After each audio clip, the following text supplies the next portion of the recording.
Welcome to WikiPodcast. Today we're diving deep into shame.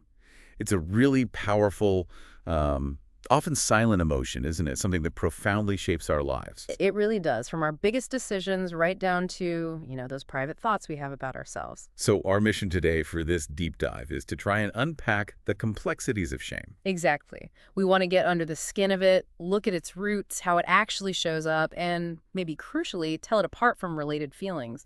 Things like guilt, embarrassment. They can get tangled up. Right. And we're drawing on the Wikipedia article on shame, plus some insights from the anatomy of shame. That's right. Good sources to guide us. Okay, so let's start at the beginning. What exactly is shame at its core?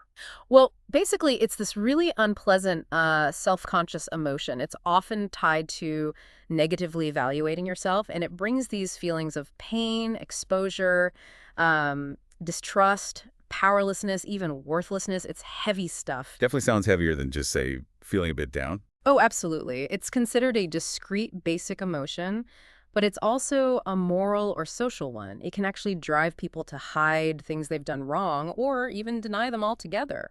So it's about how we see ourselves, but through the eyes of others. That's a key part of it, yeah. The focus is very much on the self, but specifically the self in relation to an audience, real or often just imagined. And the feelings it brings on. Yeah. You mentioned worthlessness, but it can be more than that. Oh, yeah. Profound feelings, like being deficient, somehow fundamentally lacking, or feeling defeated, inferior, unworthy, even reaching self-loathing. Wow. And what it does is it tends to turn your focus inward. You withdraw, isolate yourself. It creates the sense of alienation, not just from others, but from yourself, too. It sounds incredibly isolating. It is, and empirical research backs this up, showing shame can be pretty dysfunctional, not just for the individual, but at a group level, too. You also drew a distinction earlier between shaming others and having shame. Could you elaborate? Sure. Shaming is the act, right? Actively trying to make someone else feel shame, maybe publicly pointing out flaws. Having shame, though, can be more like an internal check. It can be a kind of restraint, maybe modesty or humility that stops us from, overstepping social bounds. Okay, that makes sense. Now, how do we actually spot it? In ourselves or in others?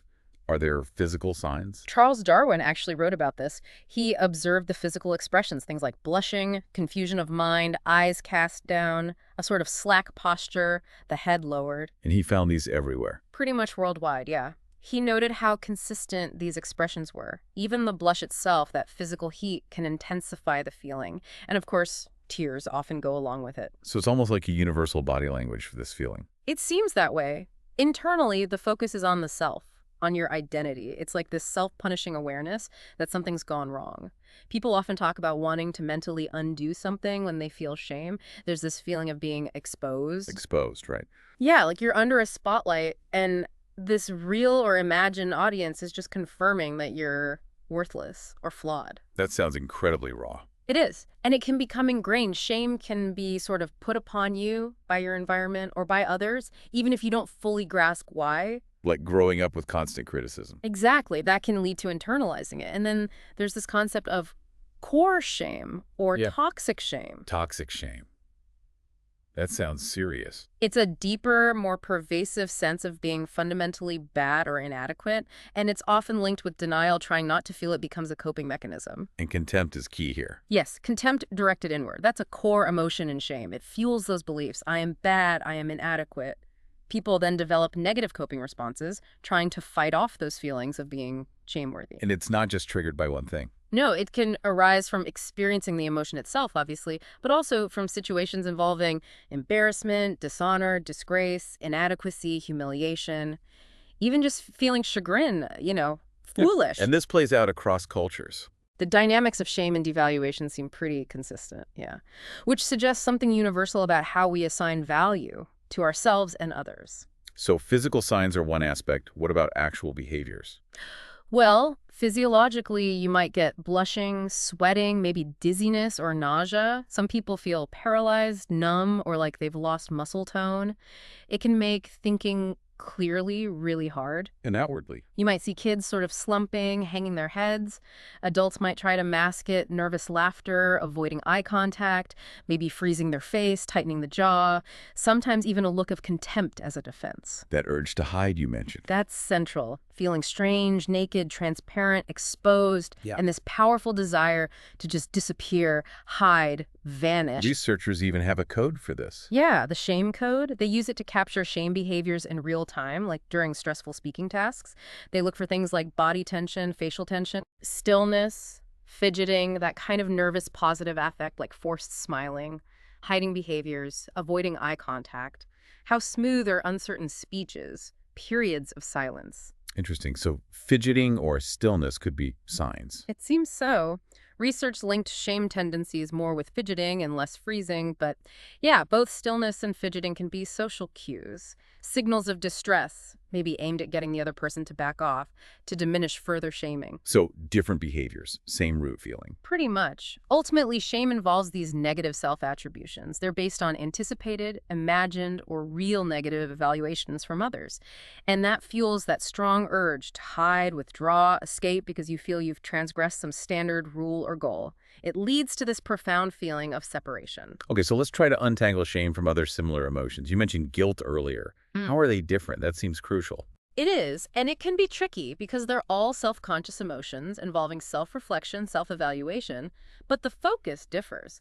Ruth Benedict, the anthropologist, she suggested shame arises when you violate cultural or social values' external rules. Guilt, she thought, comes from violating your internal values. External versus internal compass, kind of. That's a good way to put it. Shame often kicks in when you think your defects are exposed to others, and it stems from their perceived negative judgment, real or imagined. Guilt is more about your own negative evaluation of yourself for acting against your own values. So shame is I am bad. Guilt is I did something bad. That's a very common and helpful distinction, yes. Shame often attaches to internal characteristics, who you are. Guilt attaches more to specific behaviors, what you did. You can even feel ashamed of thoughts you keep secret, worried about what they say about you. And you can feel guilty about getting approval you feel you didn't earn. That's really insightful. Any other perspectives on this? Helen B. Lewis, a psychoanalyst, emphasized that shame focuses directly on the self, the whole self. Guilt focuses on the thing done. Fossum and Mason described guilt as regret and responsibility for actions, but shame is this painful feeling about oneself as a person. Right. And Judith Lewis Herman talked about shame involving a split self, imagining yourself through others' critical eyes. Guilt, she felt, involved a more unified self. Like seeing yourself through a critical lens. Kind of, yeah. Gershon Kaufman looked at it biologically. He saw shame as this instinctual, quick, physiological reaction. Guilt for him was more learned self-blame, self-contempt, although he acknowledged that the resulting feeling of shame could be part of the guilt experience. He talked about a shame spiral. A shame spiral. Yeah, where using blame or contempt as defenses against shame just traps you in more shame. It's self-reinforcing. Oof. And people might even use shame displays when feeling guilty. Sometimes, strategically. Almost to inspire compassion, maybe lessen the punishment or fallout. Okay, that clarifies the guilt comparison. What about embarrassment? They feel so close sometimes. They really do overlap. One view is that shame doesn't need public humiliation, but embarrassment usually does. You can feel shame intensely in private. Embarrassment typically requires witnesses. But is that always true for shame? Doesn't it often involve thinking about others? That's the debate. In ethics and moral psychology, they argue about whether shame is always heteronymous, dependent on others' judgment. Some, like Kant, thought so. Others, like Bernard Williams, argued for autonomous shame, based on your own standards. So it's complex. Definitely. Another angle is that embarrassment is just a less intense version of shame. Maybe the key distinction isn't between them, but between functional, adaptive shame and that dysfunctional, toxic, debilitating shame we mentioned. Right, the toxic shame. And maybe shame relates more to something morally wrong, while embarrassment is about something morally neutral but socially awkward or unacceptable. Back to I am bad versus I did something bad. That distinction keeps coming up, yes. Embarrassment is often seen as less severe, maybe varying in intensity or the size of the audience. It focuses more on your presented self in that moment, rather than your entire self. Like dripping in public. Exactly. That sudden fluster, mortification, loss of esteem in others' eyes. Your apologies focus on fixing that social awkwardness, repairing the presented self. So, the private nature of shame versus the public nature of embarrassment is a key differentiator for many. Even if you feel shame because you suspect negative judgment from others based on their values, mature heteronymous shame, that perceived judgment is still central. It's a really subtle landscape. Now, the sources mention different types or subtypes of shame. Can you walk us through some of those? Sure. Robert Karen suggested four broad categories. First, existential shame, that awareness of some unpleasant objective truth about yourself or your situation. Then situational shame from violating ethics, boundaries, or social norms. Class shame is tied to social hierarchies, race, class, gender, etc., especially in stratified societies. And narcissistic shame, which is about a wounded self-image or pride.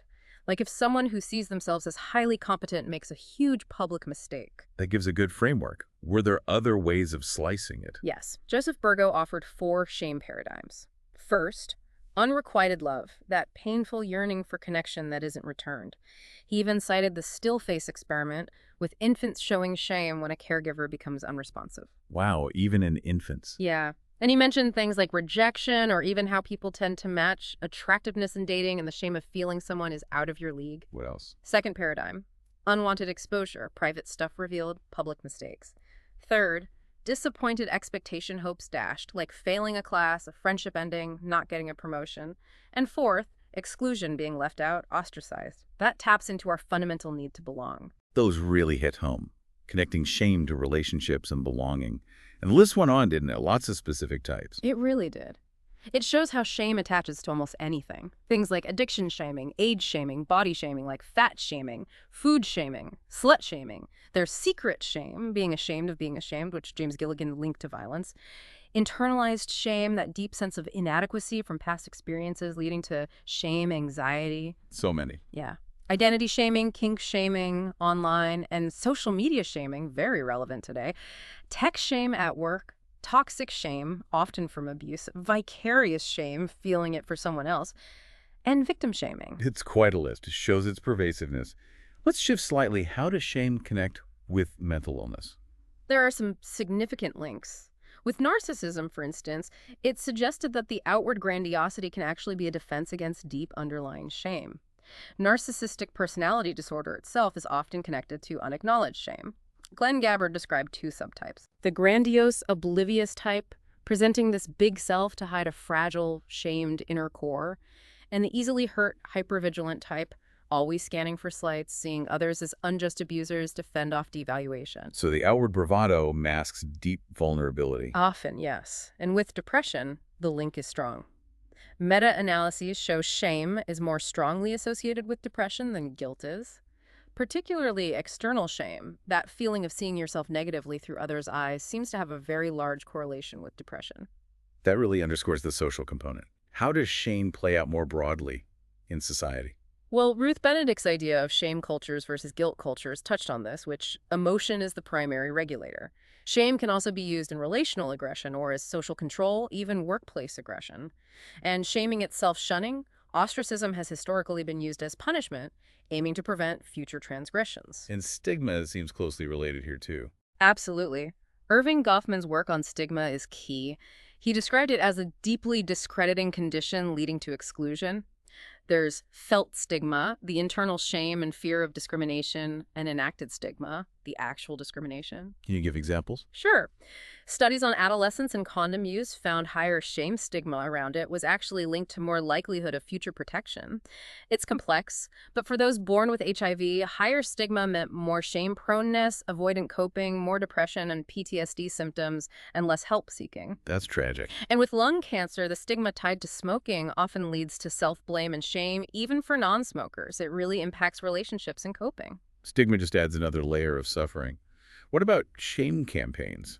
That's a deliberate tactic, publicly singling out individuals for behavior or suspected crimes, often with public marking, think Hester Prynne's Scarlet Letter or historical struggle sessions. And now online? Exactly. Viral social media phenomena can become modern forms of public humiliation, widespread shame campaigns. A powerful, potentially damaging tool.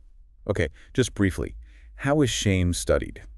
Researchers use validated psychometric test scales like the GSP scale, shame and stigma scale, experience of shame scale, internalized shame scale, and others specific to contexts like HIV stigma or cancer stigma. Got it. And finally, what about treatments? Can anything help manage shame?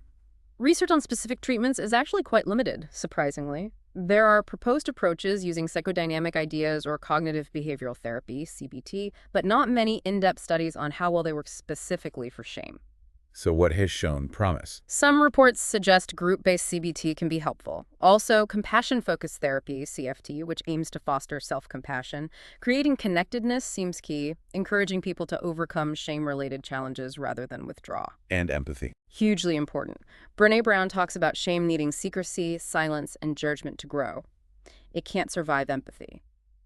But she stresses choosing carefully who you share your story with, people who've earned the right to hear it, where there's a supportive, trusting relationship.